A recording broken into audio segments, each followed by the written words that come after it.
Hey guys and gals, Never here from Drake Wing Gaming, and Subby Mount Twitter the Gaming Drag. Today I'm coming back at you with the Let's Play episode of Arches. So yeah, let's go ahead and jump right back in, shall we? Alarm Shan, you were up, and let's go. Alrighty. But Cameron pulls away, opening his door to get out. Cameron, what? The coyote yelps as he seems to lose his footing almost immediately and falls hard. Cam! Dev unbuckles his seatbelt and almost tries to climb out of Cameron's side of the Jeep. Then realizing what he's doing, opens his own door to get out, almost falling himself as his feet touch uneven ground. Jesus. Oh, God, they're right back where they were. Dev coats his mouth as he looks up the road, and immediately he can still see Echo from here. He knew this was going to happen. That something was going to prevent them from getting out. He could feel it since he started driving. He just didn't expect Cameron to cause it. The Jeep is tilted forward, the front wheels wedged into a deep trench carved out by years of flooding along the edge of the road. Dev stumbles around the front of the Jeep, squinting against the headlights before looking down where Cameron had fallen, but he only sees blackness. Cameron! He starts to panic, seriously considering that the coyote could have fallen into the sinkhole, but then, over here! Dev looks back toward the road, the dust finally clearing, and sees that Cameron is already there, standing in the middle of it, looking around confused like he's lost something. What the fuck are you doing? Dev stumbles back around the Jeep, just wanting to get the coyote back inside so he doesn't go running off somewhere. The bear already suspects that Cameron is having a mental breakdown, and if they don't get the hell out of here soon, Dev thinks he just might join him. I saw someone! Cameron, slow down. Let me see your face. It felt like I almost broke my arm. No, I know I did. Cameron ignores Dev's paws that are reaching out toward him and starts walking up the road, looking back and forth. Cam! Ugh! The stress of what just happened, along with Cameron barely acknowledging his presence, is too much. He grabs Cameron's arm, forcing him to turn fully around and face him. What the hell are you doing? Cameron flinches and raises his arms up, crossing one wrist over the other, covering his face like he thinks Dev is going to... Cameron, what? But the coyote just lowers his arms, looking around again. I saw something. Someone. It was like a little kid sitting on the road. Didn't you see them? Devon wants to ask why Cameron acted like he was going to get hit, but the coyote is in such clear distress the bear isn't sure what to say. Then Cameron looks at the Jeep as if seeing what had happened for the first time. Shit, I didn't mean to crash your car. I swear I saw someone, and I wouldn't do that on purpose. Cameron's breath starts to become erratic, gasping for air. Honey, come here. I can't breathe. Dev wraps his arms around the coyote even as he starts to try and pull away. Let go! I need to go! Listen, Cameron. Breathe with me. Dev presses the side of Cameron's head to his chest and takes a deep breath. Remember? In and out. Slowly. Devon keeps his voice upbeat, his expression cheerful, the complete opposite of what he's actually feeling right now.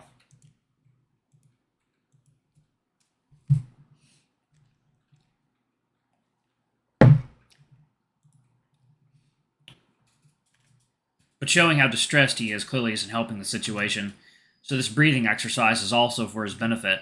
The last time they'd done this was at least a few years ago now. And just like last time, it seems to work, the coyote fighting his gasping for a minute before his breathing becomes more steady, albeit a bit shaky. They breathe in unison for a few minutes, the bear stroking Cameron's head like he had only half an hour ago in the motel room. Was it really only 2 hours ago that he'd been giddy at the thought of a paranormal investigation with his psychic boyfriend? Finally, Cameron pulls away gently. I'm sorry. Hey, don't apologize. You said you thought you saw someone. I thought I did. I didn't mean to fuck up your car, though. Well, if you thought you saw someone, then I'm glad you did that.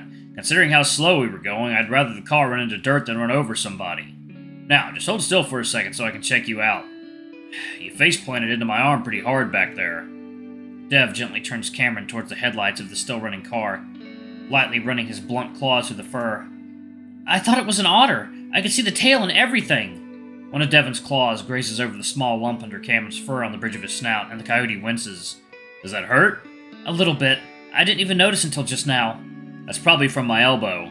What about your arm? Are you sure it's alright? Cameron starts doing his own check of Devon's arm. Dude, my arm is ow! The bear yelps as Cameron prods right into the spot that is suddenly becoming very sore. Did that really hurt that much? Not really. Just surprised me. Really? Yep. See? Bending it without pain. Yeah, I believe you. Just be careful with it. Cameron sighs, looking back at the Jeep. Going crazy. The relief Devon had felt after seeing Cameron returning to his usual snarky self deflates at those words. What? No, you're not. You're just... We're both on edge right now. Well, it really did feel like I was losing my mind for a minute there. Thanks for helping me. Of course. Now, just gotta check out the damage. Yeah, the back wheels aren't even touching the ground. Well, I'll have a better look. Hang tight, babe. Alright. Devon starts to analyze the status of his Jeep, and he can tell right away that they aren't going anywhere. Both front wheels are almost buried in the sandy trench below, and both the back wheels are definitely off the ground, the undercarriage balanced on the road's edge. Still, Dev gets in, and after telling Cam to stand earlier, to stand clear, very gently tries to back out. The bear winces at the scraping sounds from the middle undercarriage, realizing how desperate he is to get out of here considering how hopelessly stupid this attempt is. After realizing he's only spinning the wheels deeper into the dirt, he stops. The bear turns off the engine, sighing and pressing his head against the steering wheel. Sure, it sucked that his Jeep was probably all fucked now, but that doesn't matter.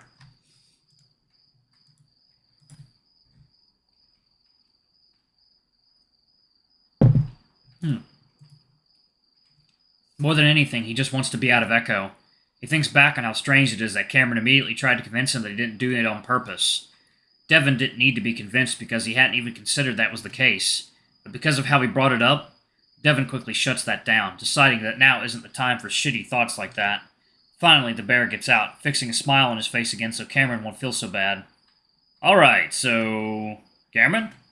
Dev looks around and, to his dismay, spots the coyote a ways up the road, towards Echo again, though he's standing off to the side right next to the lake. He's looking over the edge, down at the water. Hey, Cameron, you alright? The bear jogs up to the coyote, putting an arm around him. You alright? Cameron finally turns to look at the bear. Yeah. Stay next to me, alright? I want you to be close after everything that's happened. I was just trying to stay out of the way. Are you looking for something? Dev looks over the edge of the murky water below. Almost immediately after, the bear instinctively pulls back, taking Cameron with him. Yeah, I just thought that because otters are good swimmers that maybe... Cameron lets out a fake laugh. Sorry, I'm crazy. Don't mind me. Come on, don't do that. Cameron goes quiet. Seeing just how unhappy Cameron is, the bear takes a deep breath, deciding to tell him. Back in the early 2000s, an otter kid drowned in this lake. I wonder if maybe that's who you saw. Really? Yeah, along with a few dozen other people over the last 70 years. I have a list for the lake and other places we were going to go. So you're saying that I saw that because I'm psychic? You don't seem very thrilled with that idea.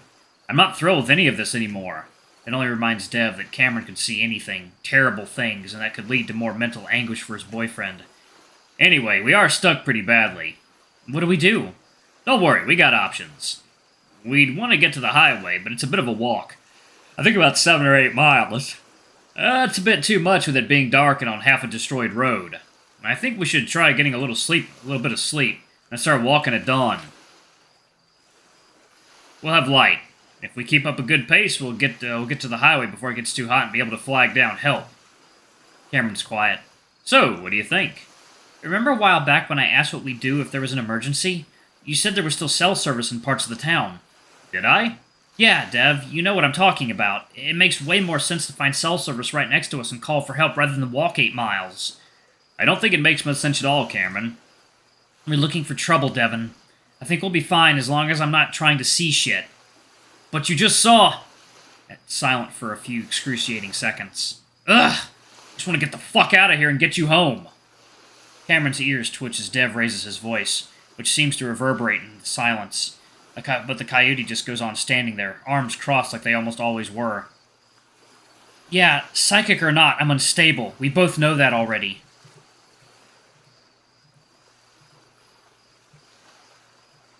No. But I'm not walking miles through scorpion and rattlesnake-infested desert when our solution is right there. Babe, please, I have a bad feeling. Sorry, who's the psychic here? Dev, I can do this. Trust me. We're outside where nothing's haunted, and we won't be looking for anything, so I'm going. Cameron!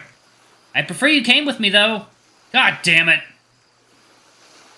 Devon hurries to catch up with his boyfriend, sliding his paw into Cameron's and gripping it tightly. Cameron has a look on his face like he's a bit pleased with himself, and Devon can't figure out why.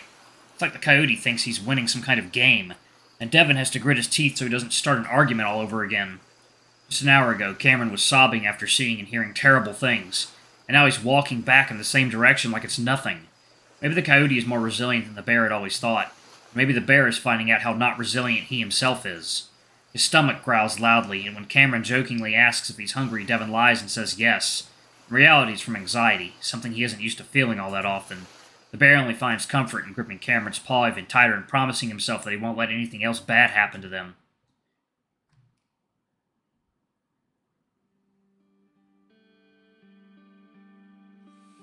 Cameron presses up tightly against Devon's side, breathing in the comforting scent of his cologne. Cam's show of confidence has mostly diminished at this point, especially as they're passing the motel. The coyote has to remind himself why it is that he insisted on doing this when Dev had offered a perfectly reasonable if slightly exhausting alternative.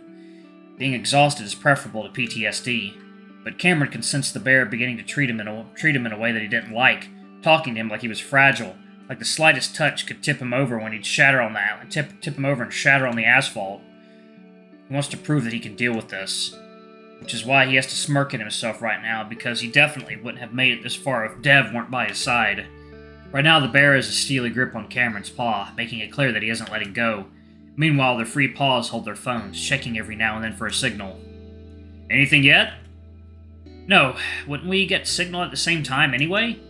Well, I assume I'll get it first. Oh, because mine's not an android? Yep. If only I had the brain of an engineer to figure out how to work one. Actually, maybe I should turn mine off and let you search for a signal. We should keep some battery life in one of our phones just in case. Oh yeah, good idea. Your battery would probably die if we found service anyway. Cameron turns his phone off while Dev looks on. I wouldn't worry too much about it, though. It's not like we're lost in the woods or something. And I let 3 people know where we're going. We're gonna be fine no matter what, babe. Famous last words I've ever heard 'em. Right up there with "Here goes nothing," and I think I took too much. Huh, yeah, right. My last words are gonna be, "Holy shit, we lived to 100. I'm pretty sure I already screwed my chances at that with all the drugs I did, along with eating the fudge cakes for lunch whenever I'm at work.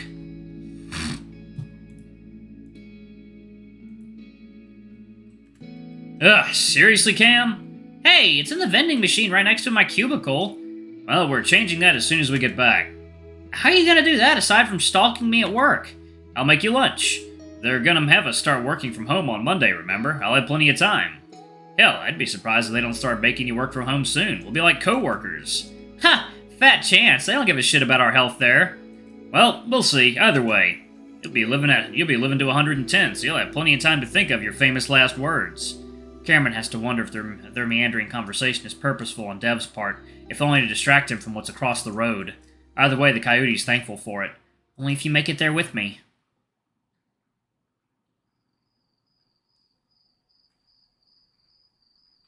If you're visiting Echo, fat chance of that. About 15 minutes later, Cameron starts to become a bit more agitated. They're on a dirt road at this point. Every now and then they walk past crumbling structures of what used to be houses and trailers. You think the cell service stopped working since you read about it? Do you think the cell service stopped working since you read about it? I don't know. They said it's pretty sporadic. Who said this exactly? The paranormal forum peeps. I hope they're trustworthy. They are. They are, or at least they have no reason to lie. I think the paranormal gives people incentive to lie, especially if you're not gifted. Sure, but we're talking about cell phone service, not ghosts. Alright, I'm actually going to pause it right there. Thank you all so much for watching. Don't forget to like, comment, subscribe, ring that notification bell. I love you all, and I shall see you all in the next video. Bye-bye!